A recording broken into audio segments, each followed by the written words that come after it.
3000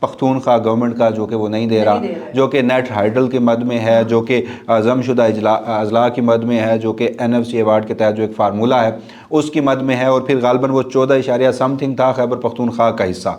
اس میں جب آپ نے یہ ٹرائبل ایریاز پختونخوا میں ضم کیے تو پھر وہ بڑھ کے وہ ری نیگوشیٹ ہونا تھا، وہ بڑھنا تھا، اور وہ 19.something پر جانا تھا۔ آپ کیا کر رہے ہیں کہ آپ NFC کا اجلاس ہی نہیں بلا رہے۔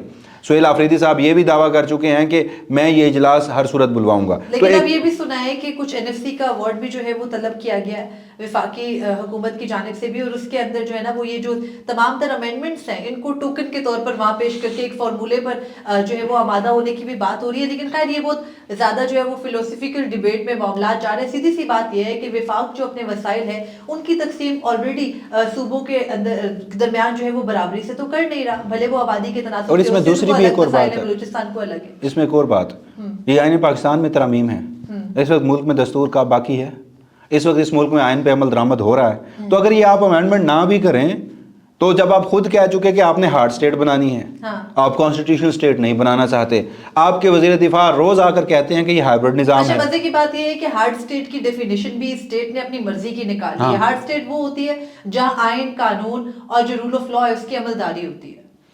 کانسٹیٹیوشنل سٹیٹ بھی انہوں نے اپنی مرضی کی بنائی ہوئی ہے نا، یہاں کون سی جمہوریت ہے؟ آج بھی کہا جاتا ہے کہ ملک میں جمہوریت ہے۔ پہلی بات یہ ہے کہ آئین پہ تو عمل درآمد ہو ہی نہیں رہا، یہ چلیں یہ کھیل ہے، یہ کھیلتے رہیں گے کانسٹیٹیوشنل امینڈمنٹ کر کے۔ مسئلہ یہ ہے کہ پہلے دن سے اس ملک کا کوئی بھی ایک بڑا سٹیک ہولڈر ہو وہ اللیجیٹمیٹ ہے۔ آپ پورا پارلیمان دیکھ لیجئے، آپ بڑے عہدوں پہ بیٹھے لوگ دیکھ لیجئے، تو جب آپ کو مینڈیٹ حاصل نہیں ہے، اب ایکسٹینشنز کی ہمارے ہاں بیماری پڑ چکی ہے، تو پھر آپ اپنے آپ کو یہ کور دیں گے نا، آپ اپنے آپ کو کوئی کور دینا چاہیں گے تاکہ میں بتا سکوں کہ دیکھو آئین میں ترمیم ہو چکی تھی، یہ دیکھو یہ قانون پاس ہو چکا تھا، دیکھو 26ویں آئینی ترمیم ہو چکی تھی، قاضی فائز عیسیٰ کو بھی ایکسٹینشن کی بیماری اور لت پڑی تھی لیکن وہ پوری نہیں ہوئی۔ اب جسٹس امین الدین خان یا وہ لوگ جو 26ویں آئینی ترمیم کے پروٹیکٹر ہیں ان کو ایکسٹینشن کی لت پڑی ہوئی ہے، ان کو یہ ایک لالچ ہے وہ دے دی گئی ہے اور اس پہ عمل درآمد بھی ہوگا۔ پہلی بات اس میں یہ ہے، ہم اس پہ آتے ہیں مریم، ہم اس پہ آتے ہیں کہ یہ آئین کا آرٹیکل 243 مسلح افواج کے سپریم کمانڈر جو سب سے اہم امینڈمنٹ ہے وہ کیا ہو سکتی ہے اور اس کے کانسیکوینسز کیا ہو سکتے ہیں، اور یہ جو آئینی ڈھانچہ ایک بار پھر سے اس کو کمزور کیا جا رہا ہے وہ ایک نئی صورت میں کیسے آئے گا۔ لیکن آپ کے پورے دستور کی عمارت ایک اینٹ پہ قائم ہے اور اس کا نام ہے ٹرائیکاٹومی آف پاور۔ اختیارات کی تقسیم کا اصول ہی وہ واحد بنیاد تھی جس پہ آپ نے اپنے دستور کی پوری عمارت قائم کی تھی۔ جب آپ نے وہ بنیاد ہی ہلا دی، وہ بنیاد ہی ختم کر دی 26ویں آئینی ترمیم میں، تو آپ کے پاس پھر آئین پاکستان رہا ہی کہاں ہے؟ اس میں آپ جو مرضی امینڈمنٹ کریں۔ پہلی بات تو یہ۔ دوسری بات یہ کہ ایک ایسی حکومت آئی ہے، ایک ایسا پارلیمان آیا ہے جو کہ پہلے 26ویں آئینی ترمیم کر چکا ہے، اب 27ویں آئینی ترمیم کرنے جا رہا ہے، آئین پاکستان کا حلیہ بگاڑنے جا رہا ہے، کسی اور کی منشا کی، کسی اور کی خواہشات کی تکمیل کرنے جا رہا ہے، اور اس میں 8 فروری کا مینڈیٹ جو ہے وہ سب کو معلوم ہے کہ وہ کس کو ملا تھا اور دیا کس کو گیا۔ 8 فروری کی دھاندلی سے بھی پھر آگے بڑھیے، قاضی فائز عیسیٰ اس ملک کی 77 سالہ عدالتی تاریخ کا ایک انتہائی سیاہ ترین کردار، اس نے ری کاؤنٹنگ میں نشستیں پھر اس ہائبرڈ نظام کو دی، پاکستان تحریک انصاف سے چینی۔ اس سے آگے مزید بڑی مخصوص نشستوں کا کیس آتا ہے، سپریم کورٹ کے 8 اس وقت کے ججز، 2 ان میں سے وہ نکال دیں جنہوں نے ججمنٹ پڑھے بغیر دستخط کر دیے تھے، جسٹس محمد علی مظہر اور جسٹس حسن اظہر رضوی صاحب۔ وجہ اس کی یہ تھی کہ انہیں منصور علی شاہ صاحب میں ایک چیف جسٹس مستقبل کا نظر آ رہا تھا، تو انہوں نے ایک غلط گھوڑے پر جوا لگا دیا، پھر بعد میں جب احساس ہوا تو فوراً واپس آئے، اپنا ججمنٹ بھی ریورس کر دیا۔ ان 6 ججز نے ول آف دا پیپل کو چنا، ول آف دا پاور کو دھتکارا اور مخصوص نشستیں دی پاکستان تحریک انصاف کو۔ لیکن چونکہ ایک ایسی آئینی ترمیم درکار تھی جس میں آپ کسی سیاسی اتحاد سے، ایون کہ مولانا فضل الرحمان جو کہ آپ کے بڑے سٹیک ہولڈر ہیں، آپ کے بڑے پلیئر رہے ہیں ہمیشہ، وہ آپ کا ساتھ نہیں دینا چاہتے تھے، تو پھر جسٹس امین الدین خان کی سربراہی میں ایک 13 رکنی بینچ بنتا ہے، 2 ججز اس میں سے اٹھ کے چلے جاتے ہیں، ریزرو سیٹس جو ہے اس کو وہ جو اس کی غالباً نظر ثانی درخواستیں تھیں وہ خارج کرتے ہیں۔ جسٹس صلاح الدین پنور کو تھوڑی سی وہ کہتے ہیں کہ میرے ضمیر نے خلش آج محسوس کی ہے، میں اس بینچ سے اٹھ رہا ہوں، باقی بچتے ہیں اس میں سے 10۔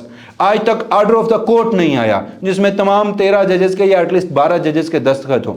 آپ ایک ایسا فیصلہ جاری کرتے ہیں جسٹس امین الدین خان کی سربراہی میں ایک آئینی بینچ جو کہ اپنی ہی پارلیمان کو ایک 2/3 اکثریت دے دیتا ہے، اور اب وہی پارلیمان امینڈمنٹ کر کے ان کو بھی نواز رہی ہے، یعنی تم مجھے نوازو میں تمہیں نوازوں گا، ہم آپس میں یہ کھیل کھیلتے رہتے ہیں۔ عوام جائے بھاڑ میں۔